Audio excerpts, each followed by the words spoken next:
따라 하실까요? 돌아가지 못하게 하는 세 가지. 돌아가지 못하게 하는 세 가지. 오늘 본문 말씀은 요한계시록에 나오는 소아시아 지역의 그 유명한 7교회에 대한 이야기입니다. 사도 바울을 비롯한 예수님의 12제자들이 세우고 그 이후에 그 제자들의 제자들이라고 하는 사람들이 교회의 지도자들이 되어 운영했던 초대교회, 60년 만에 타락의 징후가 발견되기 시작하고 교회가 점점점 변질되는 모습을 나타내게 되었습니다. 첫사랑이 식었고 믿음이 미지근해졌으며 복음의 진리를 사수하지 못하여 이단이 득세했고 우상과 탐욕의 세속화가 교회 안에 들어와 판을 치기 시작했습니다. 이때 하나님께서는 이 초대교회가 다시 새롭게 되기를 사모하는 마음으로 밤모섬에 기안가에 있던 사도 요한에게 놀라운 환상을 보여주었습니다. 예수님이 그 환상 중에 나타나셔서 7교회를 향하여 다시금 여호와께 돌아와라, 다시금 예전으로 돌아와라, 다시금 새롭게 시작하라고 권면하고 있는 내용이 요한계시록 앞부분에 나와 있는 7교회의 이야기입니다. 사랑하는 성도 여러분, 세우기는 힘들어도 무너지는 것은 한순간입니다. 로마는 하루아침에 이루어지지 아니하였습니다. 그런데 그런 위대한 로마도, 그런 대제국도 한순간에 무너졌습니다. 지금 한국교회도 여기저기서 무너져가는 소리가 들려옵니다. 분쟁의 소리가 가득합니다. 돈과 엄난 그리고 권력과 명예욕으로 인하여 교회가 타락하고 변질됨으로 인하여 세상으로부터 듣게 되는 비난의 소리와 비판의 소리가 온 세상에 가득합니다. 교회가 세상을 염려하는 것이 아니라 이제 세상이 교회를 염려하는 시대가 되어버렸습니다. 뿐만 아니라 오늘날 신앙생활하는 저와 여러분의 신앙도 예전하고는 다른 신앙이 되었다라고 하는 것을 잊지 말아야 합니다. 우리 믿음의 선배들하고 우리의 신앙을 비교하면 사람에 따라 다를 수는 있지만 우리의 신앙이 많이 저하되었고 많이 타락했고 많이 변질되었다라고 하는 것을 알 수 있습니다. 밤모습에 나타나서 7교회를 향하여 외쳤던 그 예수님의 외침이 오늘을 살아가는 저와 여러분과 한국교회와 우리 덕양중앙교회도 여전히 들려지는 말씀이 되기를 원합니다.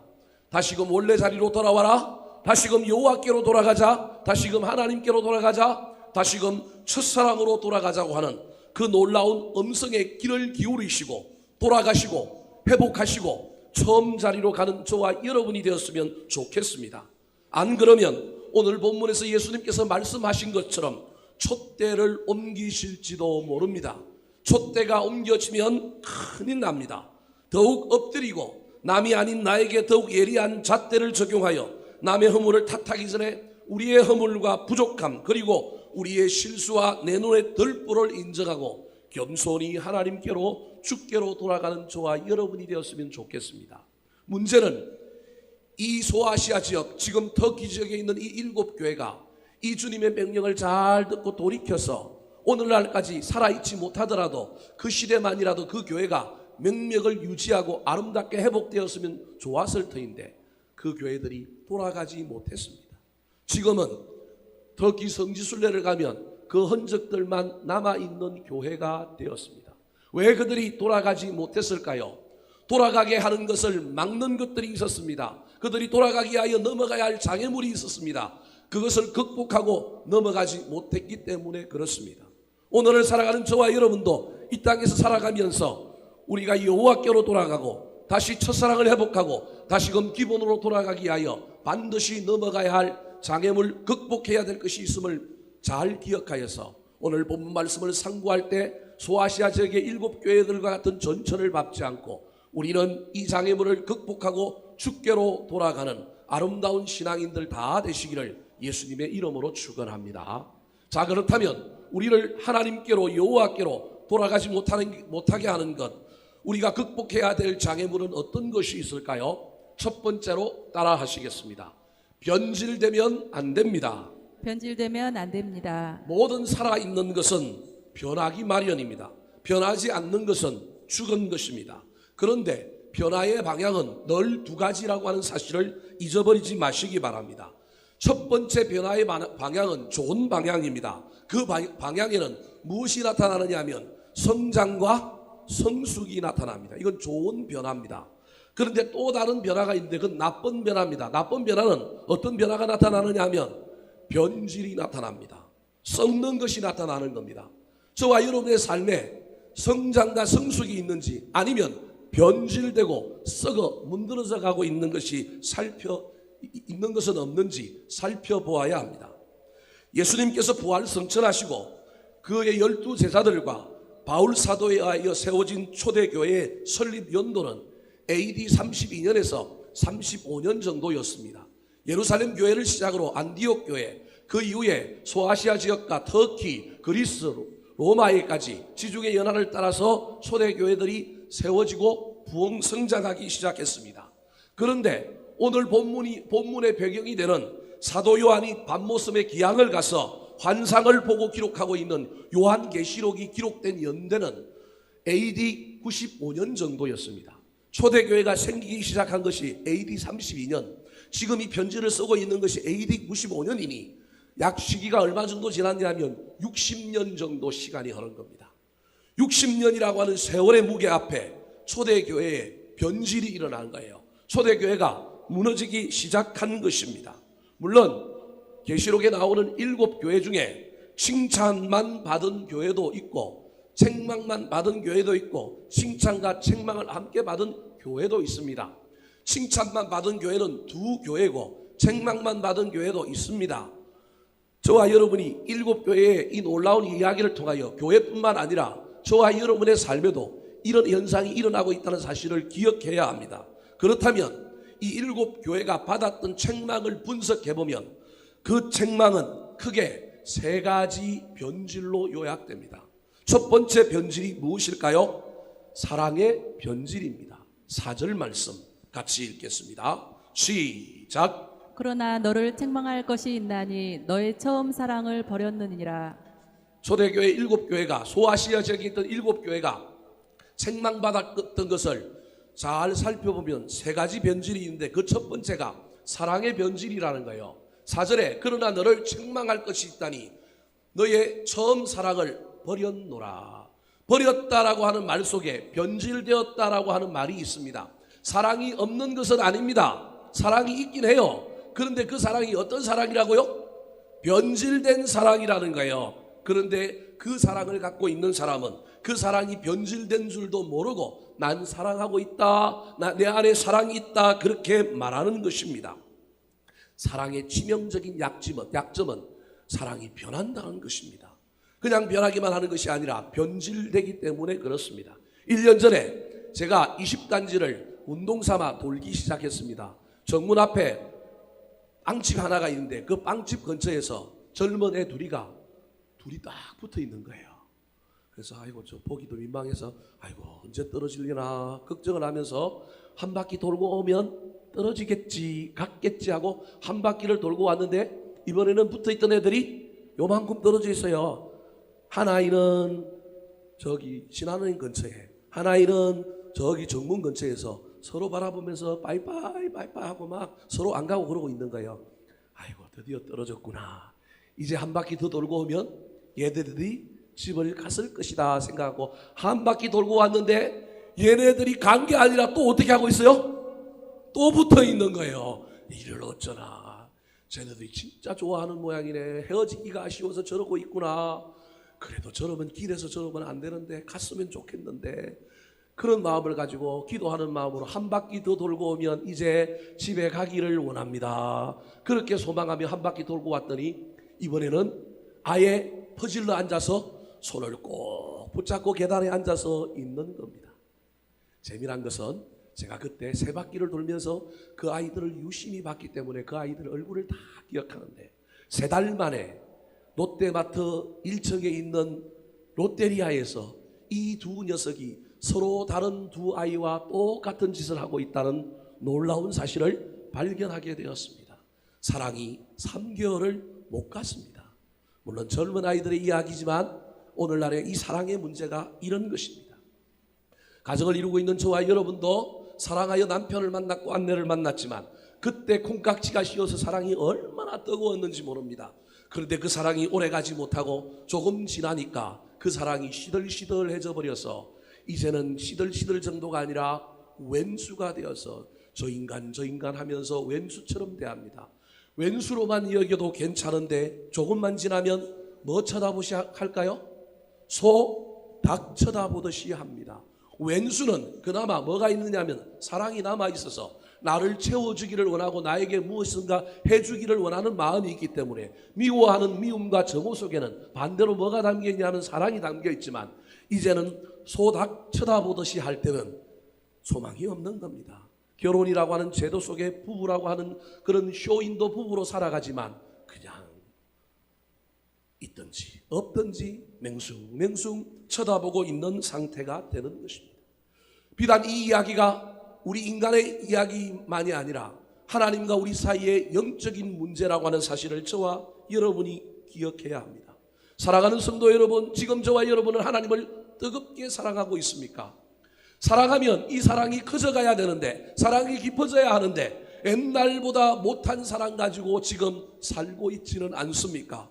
다시금 돌아보고 이 사랑을 회복하시기 바랍니다. 대충 적당한 사랑 가지고 사랑이 있다라고만 착각하고 그 사랑 가지고 살아가면 그 사랑은 이미 어떤 사랑이냐면 변질된 사랑이라고 하는 사실을 기억하시기 바랍니다. 창세기 22장에 보면 하나님께서 이 변질된 사랑을 가진 한 사람을 향하여 도전하고 있는 이야기가 나옵니다. 그 주인공이 누구냐면 바로 아브라함이었습니다. 아브라함은 하나님을 무지무지 사랑했던 사람입니다. 그리하여 갈대아 우르라고 하는 곳에서 본토 친척 아비집을 버리고 무작정 하나님 하나만 믿고 하나님 사랑만 붙들고 믿음 가지고 길을 떠났던 사람입니다. 물론 인생에 수많은 부침이 있어서 믿음의 롤러코스터를 타기는 했지만 여전히 그 마음속에는 하나님을 향하여 한 걸음 한 걸음 나아갔고 하나님을 향한 사랑이 커져갔던 사람입니다. 그래서 하나님께서는 그의 기도를 들어주셨습니다. 드디어 100세에 누굴 낳았습니까? 아들 이삭을 낳았습니다. 그런데 우리 하나님 얄궂은 하나님이시라, 이상한 하나님이시라, 말도 안 되는 이야기를 가지고 우리 주님, 우리 하나님께서 아브라함에게 나타나셨습니다. 나타나서 하신 말씀이 네가 아끼는 네 독자를 모리아산에 가서 번제물로 드리라는 거예요. 여러분, 이 이야기가 말이 될 법한 이야기입니까? 우리 하나님이 정말로 이런 이상한 하나님이에요? 그런데 이때 아브라함이 눈치를 깝니다. 아, 이거 내가 지금 뭔가 문제가 있어. 하나님 나를 테스트하는 모양이다. 그래서 그 다음날 일찍이 일어나서 아직 뭔지는 알 수 없지만 이 하나님의 명령 앞에 무엇인가 있다는 걸 직감적으로 깨달은 그는 말도 안 되는 이야기지만 아들을 데리고 새벽 일찍 모리아산을 향하여 걸어갑니다. 그 걸어가는 길이 며칠 길이었느냐 하면 사흘 길이었습니다. 사흘 길 동안 이 아브라함에게 놀라운 일이 사실은 일어난 겁니다.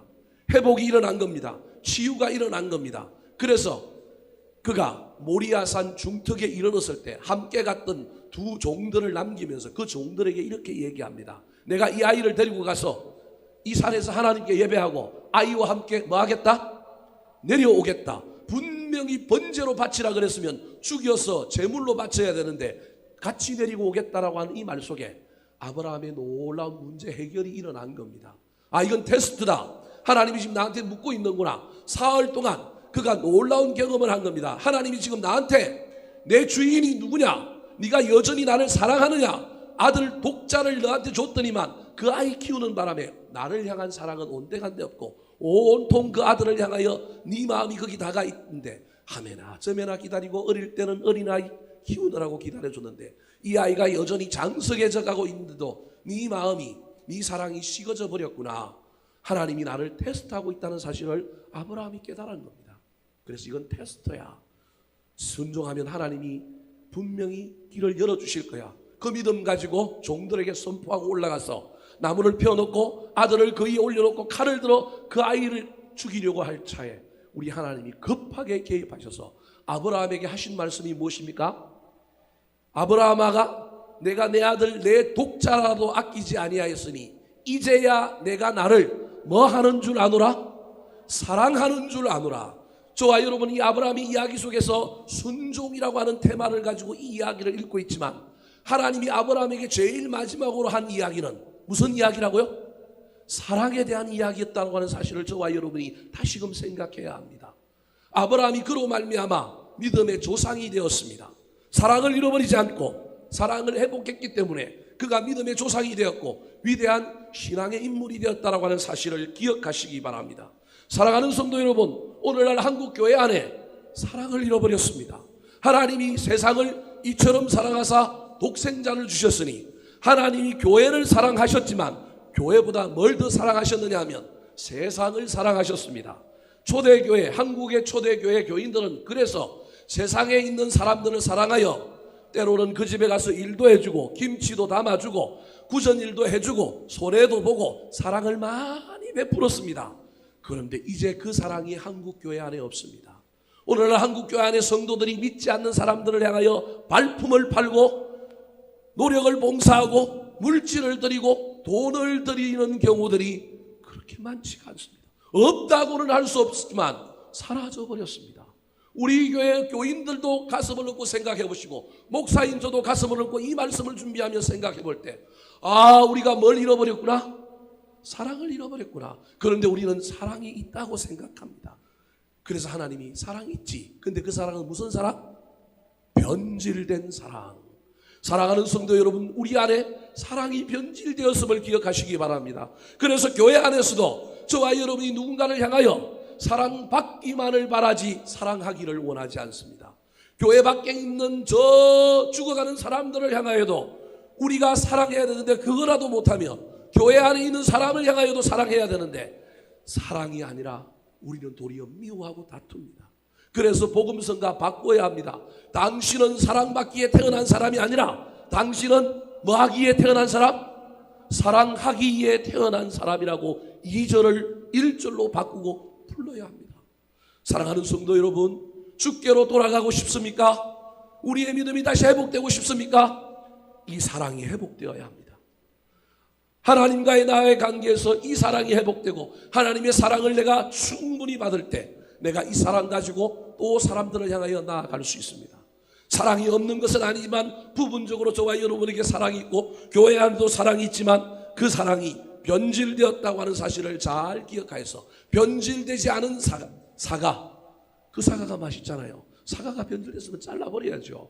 저와 여러분께 이 놀라운 사실을 기억하여 오늘도 우리를 향하여 부르시는 우리 주님의 음성을 듣고 사랑을 회복하여 그 사랑을 실천하며 살았으면 좋겠습니다. 두 번째 변질은 겸손의 변질입니다.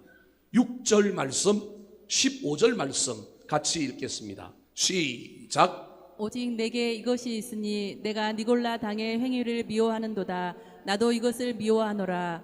이와 같이 내게도 니골라 당의 교훈을 지키는 자들이 있도다. 저기 보니까 니골라 당이라고 하는 이야기가 나옵니다. 니골라 당은요 그냥 뭐 정당이 아니고 니골라라고 하는 사람을 추종하는 사람들의 무리, 모임을 이야기합니다. 초대교회 안에 니골라라고 하는 사람을 추종하는 무리들이 있었다라는 거예요.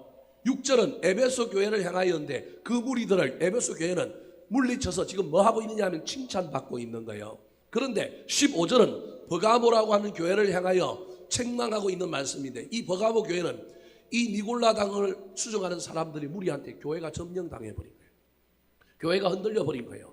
그러면 니골라를 추종하는 사람들, 그 중에 그 니골라라고 하는 사람은 누구일까? 이 니골라의 정체가 사도행전 6장에 나옵니다. 사도행전을 보면 7 집사를 세운 이야기가 나오는데 그 7 집사의 명단을 그냥 이렇게 이해해 봅시다. 이건 사실인지 아닌지 모르겠지만 나오는 순서대로 믿음이 좋은 사람, 교회 안에 영향력이 있는 사람이라고 생각해 봅시다. 첫 번째 이름이 누가 나오느냐 하면 스데반, 두 번째 이름이 누가 나오느냐 하면 빌립, 세 번째 나오는 이름이 바로 오늘 방금 우리가 읽었던 니골라라고 하는 사람이에요. 그러니까 초대교회 중에서도 그 수많은 초대교인 가운데서 7명의 집사를 선택했는데 그 위대한 7명의 집사 중에 랭킹 3위로 임직을 한 사람이 누구라고요? 니골라라는 거예요. 이 사람의 믿음은 대단한 사람인 거예요.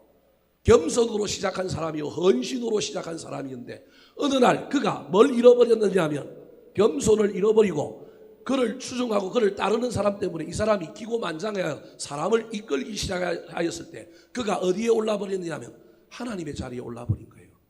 그래서 겸손을 잃어버리고 교만해진 사람의 대표가 누구냐 하면 니골라, 하나님의 영광을 훔치는 자, 그래서 니골라당을 따르는 사람들이 생겼고 그 사람들을 위해서 조종하고 부렸던 사람이 니골라인데, 이들을 주장하는 사람들이 소아시아 7교회 안에 곳곳에 있었는데 어떤 교회는 이 사람들을 잘 물리치고 잘 대적했는가 하면 어떤 교회는 이 사람들 때문에 교회가 쑥대밭이 되었다, 그렇게 말하고 있는 거예요.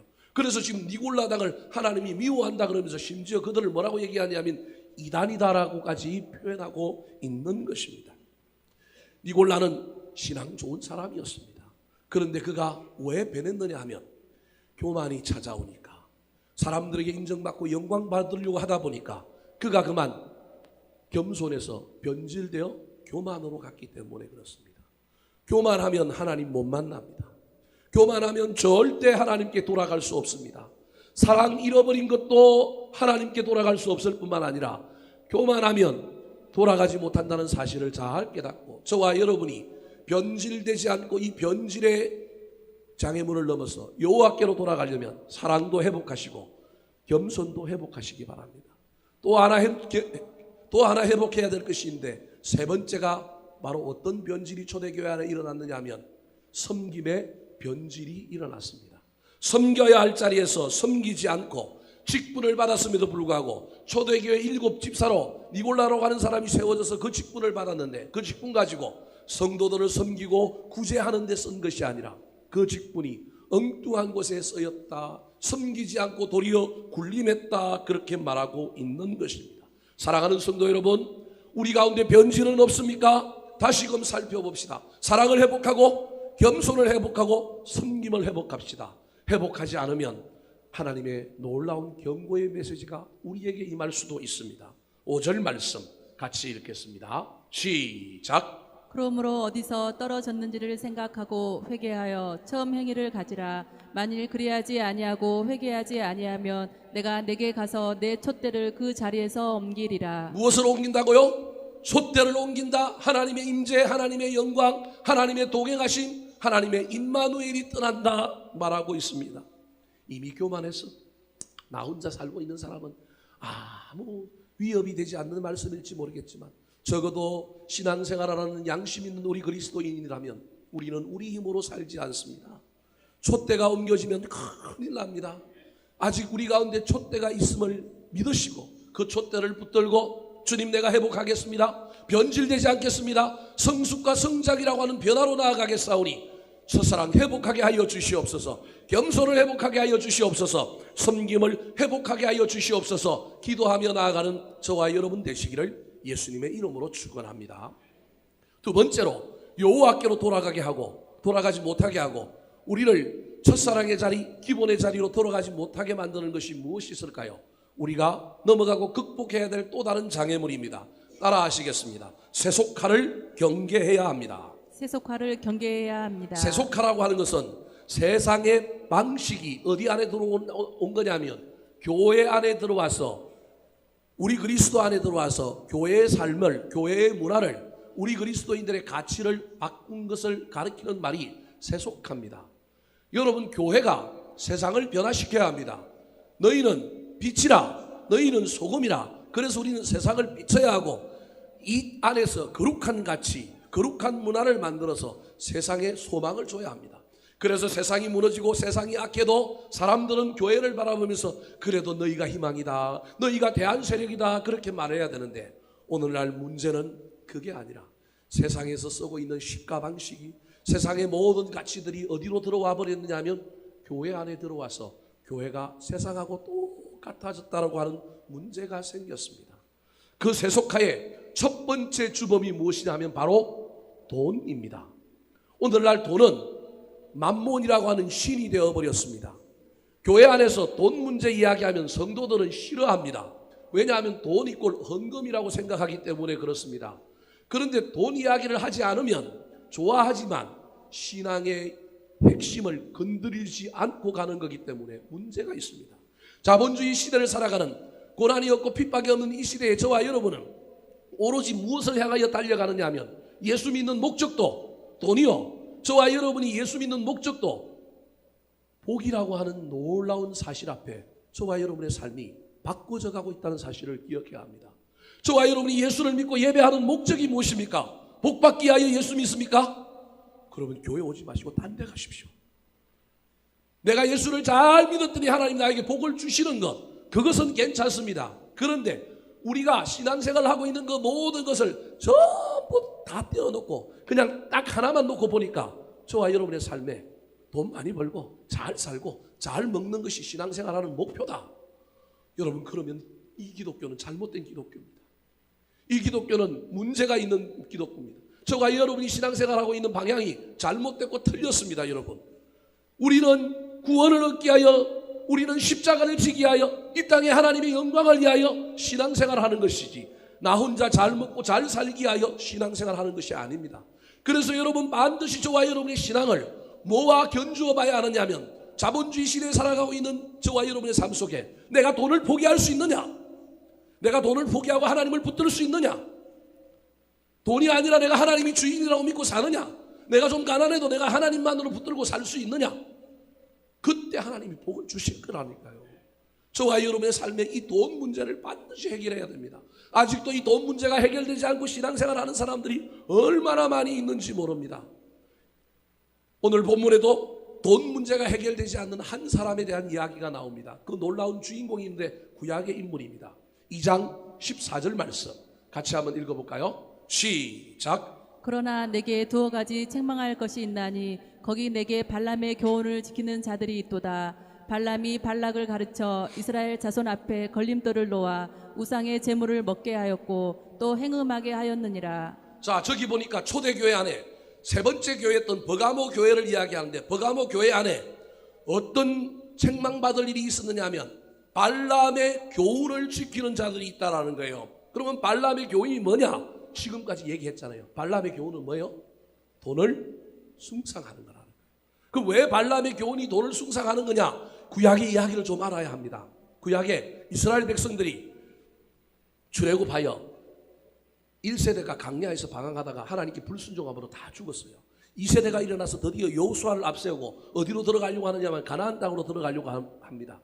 가나안 땅으로 들어가려고 하면 왕의 대로라고 하는 길을 통하여 가야 되는데, 이 왕의 대로라고 하는 길을 가려면 반드시 거쳐가야 되는 나라들이 있어요. 암몬, 모압 이런 나라들을 가야 되는데, 특별히 모압에 있던 왕 이름이 저기 보니까 발락이라고 하는 사람이 나오는데, 이 사람이 모압 왕이에요.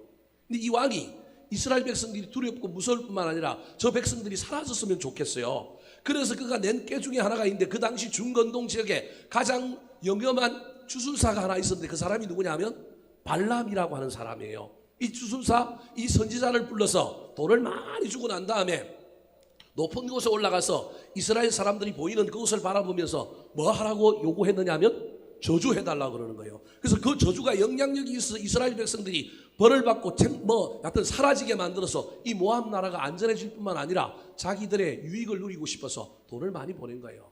누가 이 돈에 넘어갔느냐 하면 이 발람이라고 하는 선지자가 넘어갔습니다. 그런데 이 발람이라고 선지자는 돈에 눈이 어두워지니까 선지자임에도 불구하고 영의 눈이 닫혀버렸어요. 나귀를 타고 가는데 무슨 일이 벌어졌냐면, 나귀 눈앞에 하나님의 사자가 칼을 들고 있는 장면이 이 나귀 눈에 보인 거예요. 근데 누구 눈에는 안 보여요? 발람의 눈에는 보이지 않는 거예요. 나귀가 안 가니까 발람이 나귀를 채찍으로 칩니다. 채찍으로 치니 안 갈 수 없어서 가는데 앞에 가면 누가 있어요?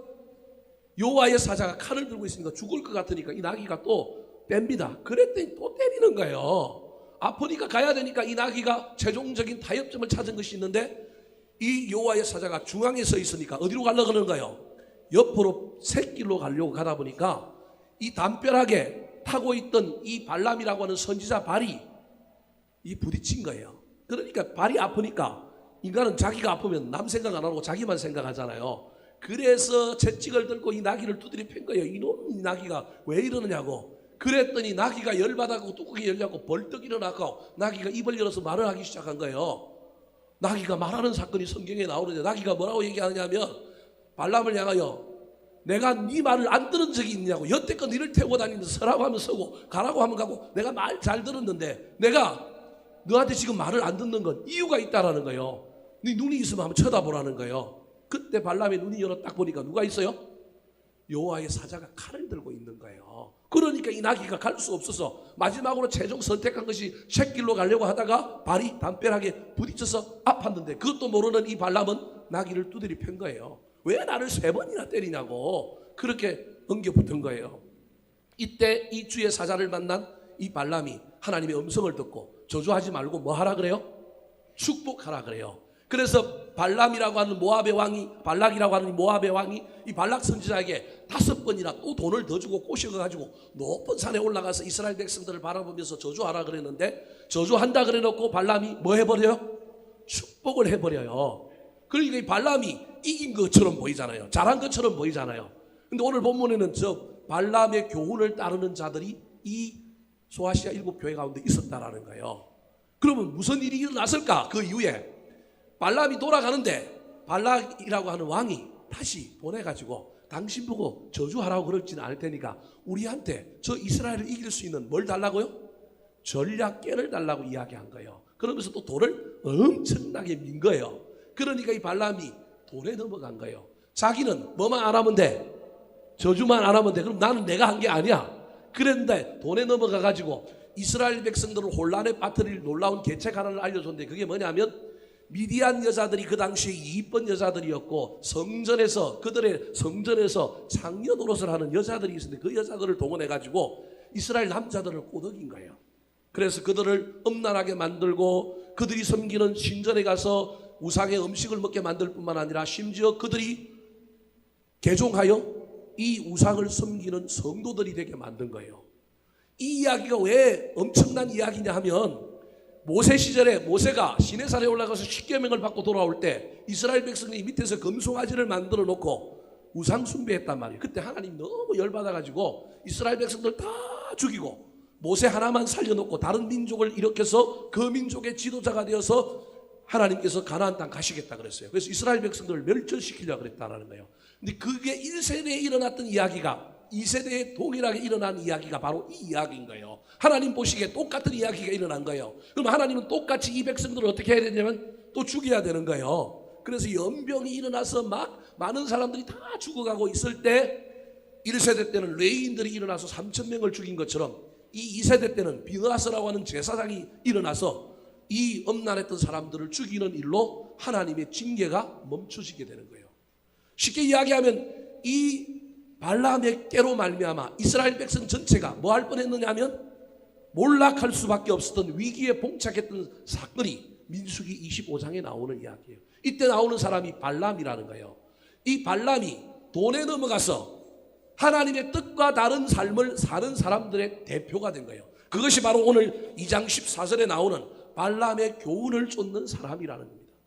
사랑하는 성도 여러분, 예수를 믿으면서도 돈에 굴복하며 살아간다고 한다면 저와 여러분이 세속화의 한복판에 서 있다고 하는 사실을 기억하시기 바랍니다. 자본주의 시대에 돈이 없으면 불편합니다. 그런데 여러분, 돈이 하나님보다 앞서지 않게 하십시오. 우리 삶에 돈이 없으면 불편하고 돈이 있어야 살 수밖에 없는 이 세상에 살고 있지만 그 돈을 주시는 분이 하나님이기에 우리는 누굴 섬겨야 해요? 하나님을 섬겨야 돼요. 설사 그분이 돈을 주시지 않는다 할지라도 그분으로 인하여 기뻐하고 그 구원의 놀라운 감격과 저 천국을 바라보며 달려가는 신앙생활을 우리가 할 때 하나님이 자기 자녀들에게 좋은 것을 주시지 않겠습니까? 그로 인하여 복을 누리며 살아가는 것입니다. 그런데 그 모든 것은 다 사라지고 우리가 헌신하고 우리가 예수를 믿고 우리가 교회에 나오는 이유가 돈이라고 한다면 그것은 우리가 이미 세속화의 복판에 들어가서 있는 겁니다. 이게 왜 문제냐면 이때 돈을 버리고 여호와께로 돌아가야 되는데 돌아갈 수 있을까요? 오늘 집에 가서 잘 생각해 보세요. 세속화가 교회에 들어오는 순간 여호와께로 돌아가기 힘든 겁니다. 제수들이 발에 쇳덩이를 차고 있는 것처럼 제수들이 목에 칼을 차고 있는 것처럼 뭘 차고 주께로 돌아가는 것이 쉬운 일이 아니라는 거예요. 그래서 저와 여러분의 삶 속에 다시금 내가 세속주의에 빠져 있지는 않은지 우리 교회 안에 그런 것이 들어있지는 않은지 다시금 깨닫고 회개하고 처음 행위를 가져야 합니다. 두 번째 세속화의 중요한 것이 무엇이냐면 바로 쾌락입니다. 쾌락. 교회가 재미있어야 한다는 거예요. 교회가 즐거워야 한다는 거예요. 맞는 말입니다. 초대교회는 예수님의 부활한 날을 기념하여 예배드렸기 때문에 오늘날 주일날은 초대교회 교인들에게는 매주일이 부활절이었습니다. 그래서 부활절 예배의 핵심은 뭐냐 하면 축제입니다. 오늘날 음악이 교회 안에 있고 드럼을 치고 박수를 치고 교회 예배를 장로교회임에도 불구하고 역동적으로 만들어가는 이유 중에 하나는 예배는 축제이기 때문에 그래요. 예배 안에 기쁨이 있어야 되기 때문에 그래요. 근데 여러분, 그 기쁨만이 목적이 되면 안 됩니다. 그 기쁨으로 인하여, 그 축제로 인하여 우리가 삶의 현장에 들어가서 고난을 감당할 수 있어야 합니다. 우리가 삶의 현장에 들어가서 희생할 수 있어야 합니다. 우리가 삶의 현장에 들어가서 뭘 질 수 있어야 되냐면 십자가를 질 수 있어야 합니다. 그런데 기쁨과 즐거움에 빠져서 그냥 나를 기쁘게 해다오, 교회가 나를 위하여, 목사가 나를 위하여, 주변에 있는 모든 사람들이 나를 기쁘게 해주는 삶, 그것만을 바라며 신앙생활 한다는 것은 저와 여러분이 이미 세속주의에 빠져 있는 것입니다. 세상은 우리에게 이렇게 얘기합니다. 손해보면 안 돼. 이익 봐야 돼. 뭐로 가도 서울만 가면 돼. 세상은 그렇게 얘기합니다. 근데 교회는 그러면 안 됩니다. 누군가 손해보는 사람이 있어야 되고, 누군가 희생하는 사람이 있어야 되고, 누군가 헌신하는 사람이 있어야 되고, 누군가 십자가 지는 사람이 있어야 그것이 교회입니다. 우리 그리스도인들은 희생하는 사람입니다. 우리는 손해보는 사람입니다. 우리는 좀 더디가는 사람입니다. 그런데 세속주의 가치가 교회 안에 들어오면서 우리는 용서도 못해요. 사랑은 안 해도 뭐라도 해야 되느냐 하면 용서라도 해야 되는데 용서도 못해요. 용납도 못해요. 얼마나 우리가 까탈스러운 사람인지 모릅니다. 그래서 세상에 제일 장사할 때 제일 싫어하는 사람이 누구예요? 잘 몰라요? 예수쟁이들 제일 싫어해요. 내가 버스기사 한 사람을 만났는데요, 교회에서 버스 빌리면 안 간대요. 버스 빌리면 안 간대요. 팁도 안 주고요. 팁도 안 주고요. 통행료도 안 내주고요. 쓰레기도 안 버리고 가고요. 떠들기는 얼마나 떠드는지, 얼마나 잘났다고 얘기하는지. 교회 버스 빌리면 절대 안 간대요. 여러분, 그 이야기를 듣는 순간에 너무너무 마음이 아픈 거예요. 그럼 어디에서 빌리면 잘 갑니까? 그러니까 불교에서 빌리면 잘 간대. 불교에서. 여러분, 이 단면의 이야기고 다 맞는 이야기는 아니지만 저와 여러분이 얼마나 까다로운 사람인지 아십니까? 우리를 만족시켜달라고 얘기하는 거예요. 내가 누군가를 만족시키고 내가 누군가의 기쁨이 되는 삶이 아니라 모든 세상에 존재하는 것이 누구의 기쁨을 위하여 존재해야 돼요? 나를 위하여 존재하는 거예요. 그러면서 저와 여러분이 찬양은 뭐라고 불러요? 나 주님의 기쁨 되기 원하네. 우리는 주님만 기뻐하면 나머지는 안 기뻐해도 돼. 나머지에게는 기쁨을 안 줘도 돼. 그런데 우리 주님이 자기를 기쁨으로 삼는 그 사람이 누구에게도 기쁨이 되기를 원할까요? 다른 사람에게도 기쁨이 되기를 원한다는 사실을 기억하시기 바랍니다. 때로는 나를 위하여 기쁨조가 안 돼도 너희들은 제발 세상을 향하여, 다른 사람을 향하여 기쁨조로 살아라. 이거 북한에 쓰는 말에서 좀 이상하긴 한데, 예? 이게 우리 주님이 원하시는 삶이라는 거예요. 사랑하는 성도는 이게 세상의 가치라고 하는 사실을 기억하시기 바랍니다. 나 좀 기쁘게 해줘. 나 좀 즐겁게 해줘. 이게 세상의 가치입니다. 우리 그리스도인의 삶은 내가 너를 기쁘게 해줄게. 내가 너를 만족시켜줄게. 내가 너를 도와줄게. 이게 우리 그리스도인들의 가치인데 이 가치가 교회 안에서, 우리 삶 안에서 사라져버렸습니다. 물론 우리도 인간이기 때문에 때로는 대접도 받아야 되고 때로는 섬김도 받아야 하지만 여러분, 그래도 숫자적으로 적어도 51%는 저와 여러분의 삶 속에 섬기고 희생하고 헌신하고 남의 기쁨을 위하여 존재해야 된다는 사실을 기억하시기 바랍니다. 세 번째 세속화의 중요한 특징이 있는데 그것이 무엇이냐면 편리함과 안락함입니다. 돈이라고 하는 세속도 교회 안에 들어와 있고 나만의 기쁨을 추구하는 이기적인 쾌락도 교회 안에 들어와 있을 뿐만 아니라 신앙생활도 뭐든지 전부 편리주의에 따라서 적당하게 안락하게 좋은 게 좋은 거라고 살아가고 있습니다. 그래서 그냥 그럭저럭 무난하게 살려고 얘기합니다. 하나님은 우리에게 그렇게 이야기하지 않습니다. 표대를 향하여 달려가라. 운동장에서 다른 박질하는 사람들처럼 분투하라고 이야기하고 있습니다. 적당하게 그럭저럭 사지 마시고 무엇을 하나 하더라도 우리 예수님처럼 십자가 지는 마음으로 철저히 달려가시기 바랍니다.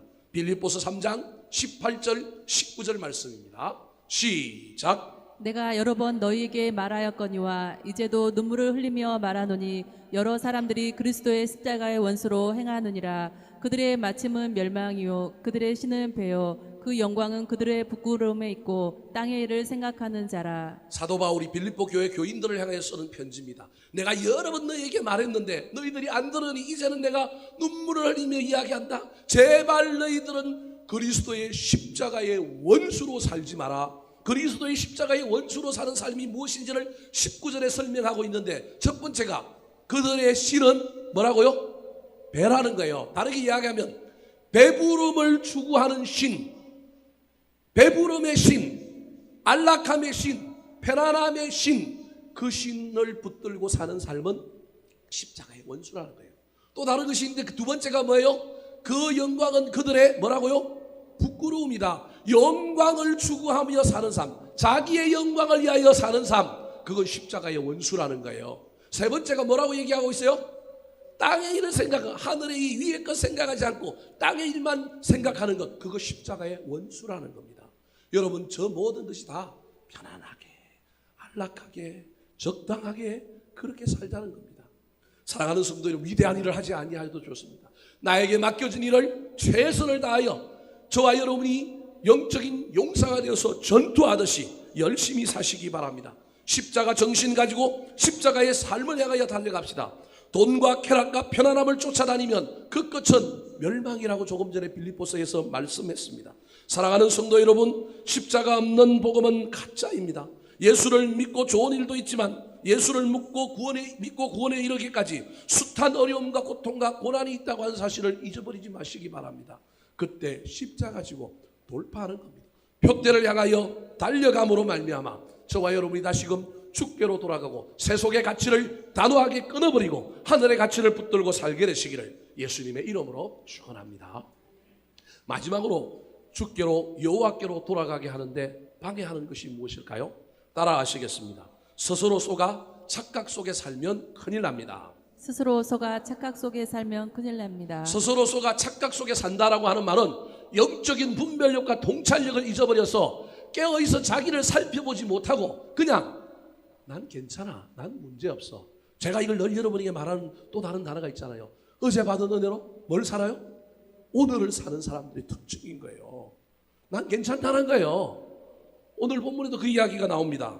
계시록 3장 1절 말씀 같이 한번 읽겠습니다. 시작. 사대 교회의 사제에게 편지하라. 하나님의 7영과 7표를 가지신 이가 이르시되 내가 내 행위를 아노니 내가 살았다 하는 이름은 가졌으나 죽은 자로다.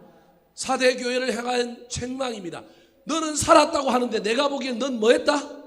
죽었다라는 거예요. 속으면 안 된다라는 거예요. 겉모습만 가지고 막 나타나는 것만 가지고 내가 속아가지고 난 괜찮아, 이 정도면 됐어. 여러분, 그래서 머물러 있는 것은 뒤로 가는 거고 멸망입니다. 저와 여러분 늘 어디로 가야 하느냐면 앞으로 가야 합니다. 고난이 오면 올수록, 시험이 들면 더 들수록 더 앞으로 가야 되는 거예요. 착각 속에 산 유명한 사람이 있죠. 어디에 나옵니까? 이솝 우화에. 어떤 왕이에요? 벌거벗은 왕. 이 사람이 자기는 세계 최고의 좋은 옷을 입고 다닌다고 착각을 해요. 근데 사실은 어떻게 다녀요? 누더로 다니는데 자기는 그것도 모르고 난 좋은 옷 입고 다닌다고 뻐기고 다니는 거예요. 다른 사람은 다 아는데 누구만 몰라요? 자기만 모르는 거예요. 사랑하는 성도 여러분, 하나님은 아는데 다른 사람은 아는데 나만 모르고 살고 있지는 않습니까? 내 모습을 잘 점검하시기 바랍니다. 영적인 분별력과 통찰력을 가지고 지금 겉모습만 가지고 있는 것만 가지고 판단하지 마시고 내 속을 들여다보고 내 삶의 핵심을 쳐다보시기 바랍니다. 우리 아버지가 목사야? 소용없어요. 내가 4대째 예수를 믿어요? 소용없습니다. 내가 성경을 몇 번 읽어서 소용없습니다. 내 속에 뭐가 있느냐는 거예요. 지금 내가 어디에 있느냐는 거예요. 내가 직분을 받았어요. 내가 교회를 나왔어요. 소용없습니다. 세례를 받았습니다. 직분을 받았습니다. 소용없습니다. 지금 네가 하나님과 어떤 관계냐는 거예요. 지금 내가 하나님과 어떤 삶 속에 살고 있냐는 거예요. 제가 늘 이야기하잖아요. 도시가 요즘 밝아갖고 도로에 불을 잘 켜놨어요. 내가 밤에 차를 몰고 가는데 내가 모르고 뭘 안 켰어요? 라이트를 안 켰어. 그래도 내가 운전하고 길을 갈 수 있어요, 없어요?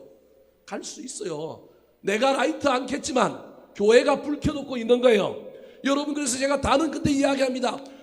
큰 교회 다니는 사람 중에, 이것도 방송으로 다 나갈 텐데, 큰 교회 다니는 사람 중에 천국 못 갈 사람 많을 거예요. 왜냐하면 그 사람 착각하는 거예요. 교회의 신앙이 누구 신앙이라고 생각해요?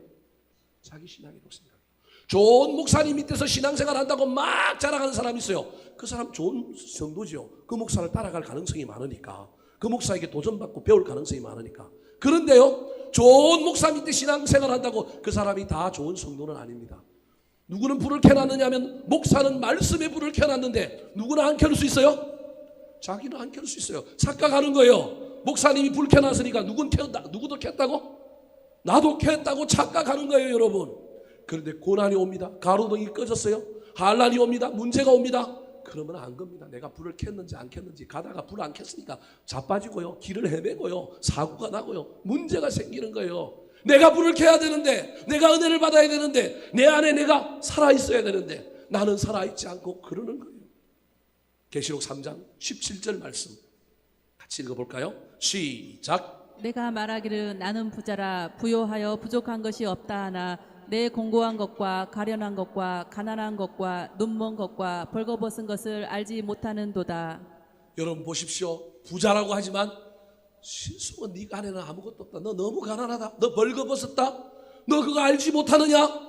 여러분, 이 음성을 설교하는 저도 듣고 여러분도 들었으면 좋겠습니다. 큰 집에 살면 그 사람의 인격이 큽니까? 큰 차 다니고 살면 그 사람의 마음과 성품의 도량도 큽니까?